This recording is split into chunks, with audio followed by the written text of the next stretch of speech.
Big breaking news చూస్తున్నాం. తెలంగాణ రాజధాని హైదరాబాదులో నివసిస్తున్నటువంటి ప్రజల కోసం తెలంగాణ ప్రభుత్వం ఒక నిర్ణయం అయితే తీసుకుంది. ప్రధానంగా ఎవరైతే హైదరాబాద్లో నివసిస్తున్నటువంటి పేద ప్రజలు ఉన్నారో వారికి సంబంధించి ఇప్పటికే ఇందిరమ్మ డబుల్ బెడ్రూమ్ ఇళ్లకు సంబంధించినటువంటి అప్లికేషన్లు స్వీకరించినటువంటి ప్రభుత్వం దాదాపు 12 లక్షల అప్లికేషన్లు వస్తే దానిలో 18,000 మందిని అర్హులుగా గుర్తించడం జరిగింది. ఈ 18,000 మందికి ఎలా వారికి ఈ ఇళ్లకు సంబంధించినటువంటి విషయంలో సహాయం చేయాలనేటువంటి అంశాన్ని కూడా పరిశీలిస్తున్నట్టుగా తెలుస్తూ ఉంది. ఇక దానికి సంబంధించి ఈ యొక్క తెలుగు కొత్త సంవత్సరమైనటువంటి ఉగాది నుంచే దీనికి నాంది పలకాలని చెప్పేసి ఆలోచిస్తున్నట్టుగా కూడా తెలుస్తూ ఉంది. మొత్తం మీద దాదాపు 18,000 మందిని గుర్తించినటువంటి సందర్భంలో ఈ 18,000 మందికి ఉగాది రోజునే ఇందిరమ్మ ఇల్లు మంజూరు పథకానికి సంబంధించి ఒక పేపర్ను కూడా ఇవ్వబోతున్నట్టుగా తెలుస్తూ ఉంది. ఆ డాక్యుమెంట్లో క్లియర్గా వారికి సంబంధించి ఇల్లు ఉన్నట్టు అయ్యేది ఉంటే, ఒకవేళ ఇల్లు ఉండి స్థలం ఉండి ఆ ఇల్లు మొత్తం కూలిపోయే రకంగానో లేకపోతే పూర్తి స్థాయి నాసి రకంగానో ఉంటే ఆ 18,000 మంది ఎవరైతే ఉన్నారో వారందరికి సంబంధించినటువంటి విషయంలోనే ఈ యొక్క ఇల్లులకు సంబంధించినటువంటి మంజూరు పత్రాలను అయితే ఇవ్వబోతా ఉన్నారు. ఏదైతే గ్రామాలలో ప్రస్తుతం ఇందిరమ్మ ఇళ్లకు సంబంధించి 5 లక్షల రూపాయలు ఇస్తున్నటువంటి పథకం ఏదైతే ఉందో దానికి ఇంకొక 1 లక్ష అదనంగా దాదాపు 6 లక్షల రూపాయలను కూడా ఇవ్వబోతున్నట్టుగా తెలుస్తూ ఉంది. దానికి అనుగుణంగా ఇప్పటికే రివ్యూ చేపట్టినటువంటి మంత్రి పొంగులేటి శ్రీనివాస్ రెడ్డి, అలాగే పొన్నం ప్రభాకర్, శ్రీధర్ బాబు ఇరువురు కూడా ఆయా కమిషనరేట్లలో పరిధిలో ఉన్నటువంటి కమిషనర్లకైతే ఇప్పటికే చెప్పినటువంటి పరిస్థితి. ఆర్వి కర్ణన్, వినయ్ కృష్ణారెడ్డి, సృజన ఈ 3 కమిషనర్లకు కూడా సూత్రప్రాయమైనటువంటి ఒక ఆదేశం అయితే పోయినట్టుగా తెలుస్తూ ఉంది. మొత్తం మీద 18,000 మందికి మాత్రం ఈ ఉగాది రోజే వారికి ఇందిరమ్మ గృహ నిర్మాణానికి సంబంధించినటువంటి ఆమోద పత్రాలను ప్రభుత్వం నుంచి జారీ అయినటువంటి ఆమోద పత్రాలను ఇవ్వబోతున్నట్టుగా తెలుస్తూ ఉంది. ఇక మురికివాడలలో ఉన్నటువంటి వారి విషయంలో కూడా ఒక ఆలోచన చేస్తున్నట్టుగా చెప్తా ఉన్నారు. వారికి కూడా దాదాపుగా 28,000 డబుల్ బెడ్రూమ్ ఇళ్లను ఇవి కట్టి ఇవ్వాలని చెప్పేసి ఆలోచిస్తూ ఉన్నట్టుగా చెప్తా ఉన్నారు. మొత్తం మీద ఆ మురికివాడలలో ఉన్నటువంటి ఒక గ్రూప్ ఆఫ్ పీపుల్ని దాదాపు ఒక 500 గజాలు 600 గజాలలో ఒక గ్రూప్ ఆఫ్ పీపుల్ ఉంటే వారికి అక్కడే గృహ నిర్మాణ సముదాయం దాదాపు 5 అంతస్తులు 6 అంతస్తులలో గృహ నిర్మాణ సముదాయం ఏర్పరిచి వారికి అక్కడే ఉండే విధంగా, ఎందుకంటే వాళ్ళు దూర ప్రాంతాలలోకి ఒకవేళ తరలి వెళ్ళినట్టు ఏది ఉంటే వారికి ఉన్నటువంటి ఉపాధి మార్గాలు సన్నగిల్లుతాయి. కాబట్టి వారిని అక్కడే ఉంచేసి అక్కడే భారీ గృహ నిర్మాణాలను చేపట్టాలని కూడా ప్రభుత్వం యోచిస్తున్నట్టుగా తెలుస్తూ ఉంది. మొత్తం మీద ఈ స్కీముకు సంబంధించి ఈ యొక్క ఇండ్లను అయితే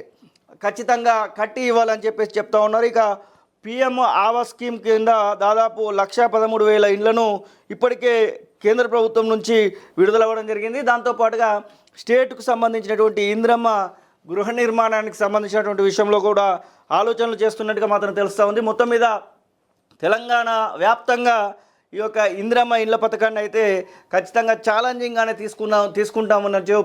తీసుకున్నామంటూ ముఖ్యమంత్రి పలుమార్లు ఇప్పటికే ప్రకటించడం అయితే జరిగింది. ఇక ఇదే అంశంపైన మాట్లాడడానికి మా ప్రతినిధి సురేష్ ఫోన్ లైన్లో అందుబాటులో ఉన్నారు.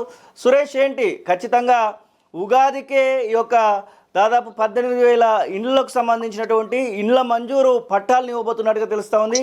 ఏంటి అసలు సమాచారం? Thank you Srinivas. ఏదైతే ఇందిరమ్మ పాలన అని చెప్పేసి మొదటి నుంచి చెప్తుంది, పేదలకు ఇందిరమ్మ ఇల్లు పేరుతో ప్రభుత్వం పెద్ద ఎత్తున కార్యక్రమం అయితే చెప్పలేదు. దీనికి సంబంధించి ప్రభుత్వం చాలా సీరియస్ యాక్షన్ ప్లాన్ అయితే దిగింది. వచ్చే నెల మార్చి 19వ తారీఖు ఉగాదిని పురస్కరించుకుని చాలా వరకు లబ్ధిదారులకైతే ఉగాదికి పెద్ద ఎత్తున లబ్ధిదారులకు ఇందిరమ్మ ఇల్లు ఇచ్చే ఆలోచనలు అయితే ప్రభుత్వం చాలా సీరియస్ గా ఉన్నట్టు సమాచారం ఉంటుంది. సో సంబంధించి అధికారులు కూడా ఇప్పటికే మొత్తం ప్రక్రియ అంతా ఫినిష్ చేసినట్టు కూడా మనకు సమాచారం ఉంటుంది. దాదాపు హైదరాబాద్, రంగారెడ్డి, మేడ్చల్ పరిధిలో దాదాపు 18,000కు పైగా లబ్ధిదారులు ఇప్పటికే అంటే అర్హులుగా గుర్తించిన పరిస్థితి. సో 12 లక్షలకు పైగా 12 లక్షల వరకు ఇప్పటికైతే అప్లికేషన్లు వచ్చేసాయి. అప్లికేషన్లు వచ్చిన సంగతి అధికారులు చెప్తున్నప్పటికీ దాదాపు దాంట్లో స్క్రూట్నీ చేసి అంటే చాలా రకాలుగా వడపోత చేసి దానికి సంబంధించి 18,000కు సంబంధించి అర్హులుగా అయితే గుర్తించారు. సో జిహెచ్ఎంసీ పరిధిలో సొంత స్థలాలు ఉన్న పేదలకు 5 లక్షల వరకు ఇందిరమ్మ స్కీమ్ కింద 5 లక్షల వరకు ఇల్లు కట్టుకునే దానికి సంబంధించి కూడా ప్రభుత్వం ఒక కొత్త స్కీమ్ అయితే తీసుకొచ్చింది. దీనికి సంబంధించి 3 విడతలుగా కూడా డబ్బులు విడుదల కూడా చేశారు. సో దానికి సంబంధించి ఇటు పక్కన ఇటు సొంత స్థలం ఉన్న వాళ్ళకి పేదలకు డబ్బులు ఇవ్వడంతో పాటు మన పక్కన ఇందిరమ్మ పేరుతో ఇల్లు ఇవ్వడానికి కూడా ఆ ప్రభుత్వం అయితే ముందుకు వస్తుంది. సో దీనికి సంబంధించి ఇప్పటికే 3 కమిషనర్ పరిధిలో అధికారులు చాలా సీరియస్ గా ఉన్నారు. కమిషనర్ 3 పరిధిలోని 3 కమిషనర్ సంబంధించి కమిషనర్లు కూడా చాలా సీరియస్ గా యాక్షన్ ప్లాన్ చేపడుతున్నారు. ఫీల్డ్ స్థాయిలో మొత్తం తనిఖీలు చేపట్టి ఒరిజినల్ గా ఎవరైతే ఒరిజినల్ అర్హులు ఉంటారో ఇది కూడా మళ్ళీ గతంలో జరిగినట్టు లేకపోతే గతంలో టీఆర్ఎస్ సంబంధించి కూడా డబుల్ బెడ్రూమ్లో దాదాపు వాళ్ళకి సంబంధించిన కార్యకర్తలకు లేకపోతే వాళ్ళకి సంబంధించిన నాయకులకు చెప్పిన లోకల్ స్థానికులు చెప్పిన వాళ్ళకి ఇచ్చారని చెప్పేసి చాలా వరకు అర్హులకు రాలేదని చెప్పేసి కాంగ్రెస్ పార్టీ ఏదైతే ఎలక్షన్ ముందు చెప్పిందో, సో ఇలాంటివి ఇప్పుడు అలాంటివి జరగకుండా మళ్ళీ తప్పులు జరగకుండా ఈసారి అర్హులైన వాళ్ళకి అర్హులైన పేదలకి ఇల్లు దక్కాలన్న ఉద్దేశంతో ప్రభుత్వం అయితే పెద్ద ఎత్తున యాక్షన్ ప్లాన్ రెడీ చేస్తుంది. Yes, thank you Suresh, thank you so much.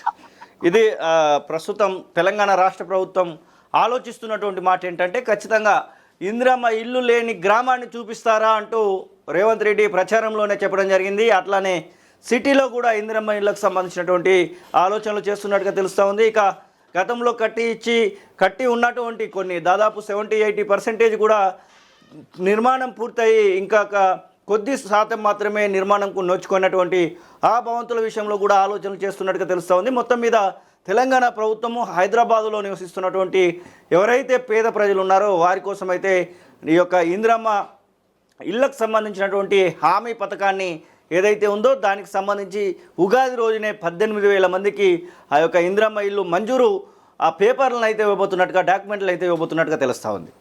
అసలైన తొలి వెలుగు. ఫాలో వాట్సాప్ @తొలి వెలుగు official.